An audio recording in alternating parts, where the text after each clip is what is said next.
नमस्कार प्रेक्षकांनो, मालिकेच्या उद्याच्या भागामध्ये आपल्याला खूपच जबरदस्त असा ट्विस्ट पाहायला मिळणार आहे. कारण नक्की काय होणार आहे ते आपण पाहणार आहोत. कारण आता जे काही निशीने गोंधळ घालून ठेवलेला आहे तो गोंधळ आता समोर येणार आहे आणि निशी स्वतःच्याच तोंडाने कबुली देणार आहे की तिने जो काही गुन्हा केलेला आहे तो तिने स्वतःहून केलेला आहे आणि त्याचबरोबर तिने ह्या ज्या गोष्टी केलेल्या आहेत त्या तिने जेव्हा तिच्यावरती चोरीचा आळ येतो तेव्हा मात्र तिने स्वतःच्या तोंडाने सांगते की हे सगळं मी नाही केलेलं, तर यामध्ये युवी सुद्धा होता, ही गोष्ट तिने सांगणार आहे. तर हे कसं होणार ते आपण या व्हिडिओमध्ये पाहूया. कारण आता तिला शिक्षा तर होणार आहे आणि ती ही अशी शिक्षा होणार आहे की ज्याच्याशी आपल्याला देणं घेणंही नाही, अशा प्रकारची शिक्षा. म्हणजेच युवराज आणि निशी या दोघांनीही तारिणी आणि केदार या दोघांची माफी मागायची आहे. ही शिक्षा तिला भोगावी लागणार आहे.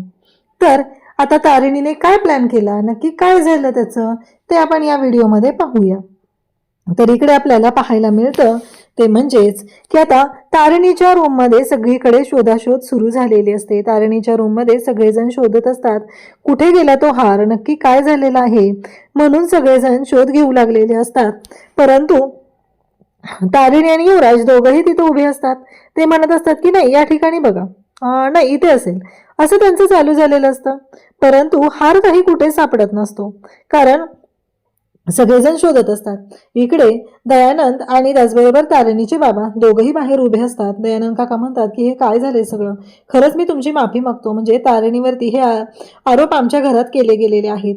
आता एखाद्या ठिकाणी शोधायला लागलं की लगेचच केदार म्हणत असतो की थांबा जरा नीट बघा काय झालंय ते. म्हणजे मला काय वाटतं माहितीये का, परत असं व्हायला नको ना की ते बघायचं राहिला, असं तो सांगत असतो.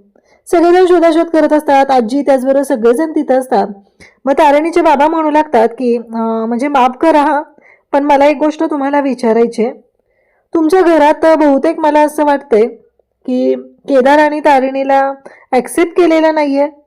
तर माझं असं म्हणणं आहे, जर तुमच्या घरामध्ये काही प्रॉब्लेम असेल तर मी तारिणी आणि केदार या दोघांनाही घेऊन आमच्या घरी घेऊन जाऊ शकतो, तिथं त्यांची सोय करू शकतो, असं सांगितलं जात असतं. इकडे आता हार कुठेच सापडत नाही. युवराज आणि निशी सांगत असतात की या ठिकाणी बघा त्या ठिकाणी बघा, पण त्यांना हार कुठेच मिळत नसतो. आणि मग मात्र आता इकडे सगळा गोंधळ झालेला असतो. आता केदार खूप चिडलेला असतो. केदार म्हणत असतो की काय चाललंय हे सगळं. कौशिकी स्वतः समोर उभी राहते आणि केदारची आणि तारिणीची माफी मागत असते. खरंच माफ करा, आज जे काय झालेलं आहे ते चुकीचं झालेलं आहे, असं म्हणत कौशिकीने हात जोडलेले असतात. ती म्हणत असते की ज्या गोष्टी घडलेल्या आहेत त्या मात्र खूपच चुकीच्या आहेत. तेव्हा सगळेजण तिथं आहेत, निशी सुद्धा तिथं आहे. आणि मग आता आजी म्हणते मला काय वाटतं माहितीये का, घ्या पोलिसांना बोलावून. कारण जोपर्यंत पोलिसांना बोलावत नाही, कारण एवढा गृहप्रवेशाच्या वेळेस दिलेला हार होता तो हार सापडलाच पाहिजे. मला असं वाटतंय की पोलिसांना बोलावून घेतलं पाहिजे आणि सगळ्या गोष्टीचं खरं खोटं समोर आणलं पाहिजे, असं इकडे आजी बोलत असते. तेव्हा मात्र आता निशी म्हणायला सुरुवात करते की काय गरज आहे पोलिसांना, खांडेकरांची इज्जत आहे ना, मग पोलिसांना असं बोलवलं तर ते चुकीचं नाही का वाटणार, असं ती सांगू लागते. तेव्हा मात्र आता सगळेजण पाहत असतात की का नाही बोलवायचं पोलिसांना, कारण हार तर शोधला पाहिजे. मग आता आपण काय करूया, सगळ्या घरातली शोधाशोध सुरू करूया.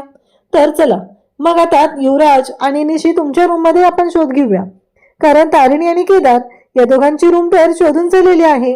मग आता तुमच्या रूम मध्ये शोध घेऊया, असं म्हणत आता कौशिकी सगळ्यांना घेऊन निघते. तारिणीला सगळं आठवत असतं की काय झालेलं आहे ते. तारिणीला रागही आलेला असतो, कारण जेव्हा साडीचा जो प्रॉब्लेम झालेला होता तो दुरुस्त करण्यासाठी तारिणी आलेली असते.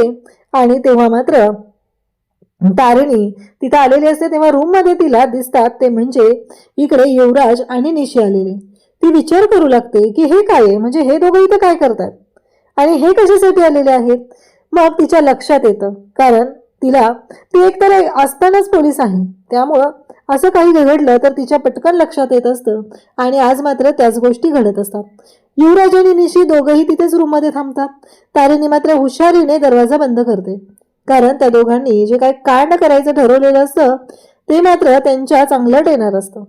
आता तारिणी दरवाजा बंद करते, तो दोघं जण पळून खिडकीतून उडी मारून जातात. तारिणी आत येते, तिला जाणवलेलं असतं की काय गोंधळ घालून ठेवलाय, म्हणून तारिणी शोधाशोध करू लागते. तारिणीने शोधायला घेतलेलं असतं आणि बरोबर तिला तो हार सापडतो.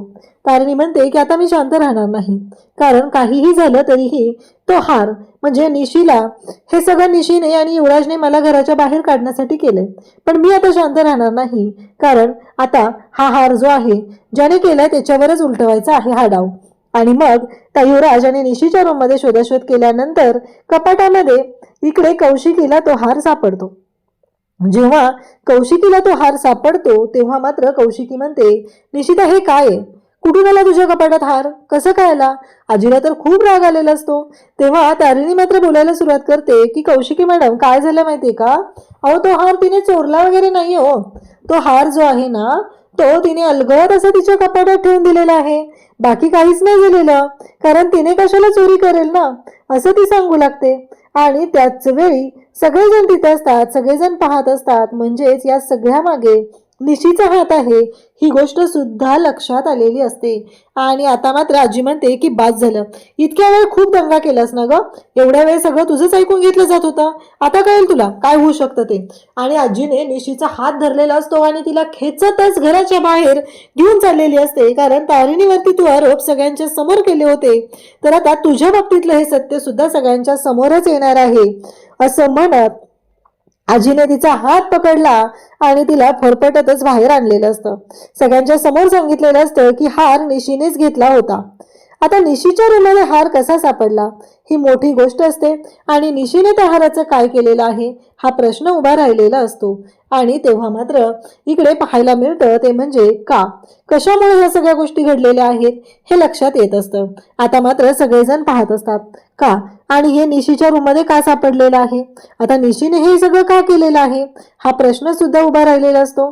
आणि मग निशी म्हणत असते की मी नाही केलेलं. कौशिकीला खूप राग आलेला असतो. कौशिकी म्हणत असते की तूच घेतलाय. आजी म्हणते तूच हार घेतलेला आहे. सगळेजण ओरडायला सुरुवात करतात. निशी म्हणत असते की मी हार नाही घेतलेला, कारण तो हार मी तारिणीच्या कपाटात ठेवलेला होता. झालं, निशीने स्वतःच्या तोंडाने कबुली दिलेली असते आणि निशी मात्र स्वतःच अडकत चाललेली असते. आता मात्र सगळेजण पाहू लागतात.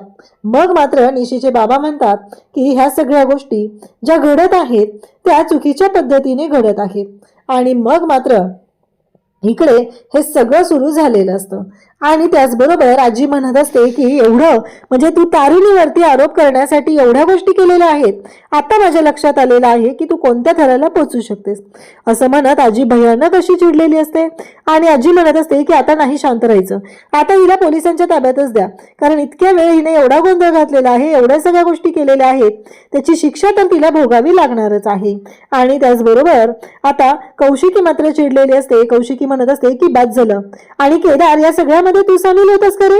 हे सगळं करण्यामागे कोणाचा हात होता?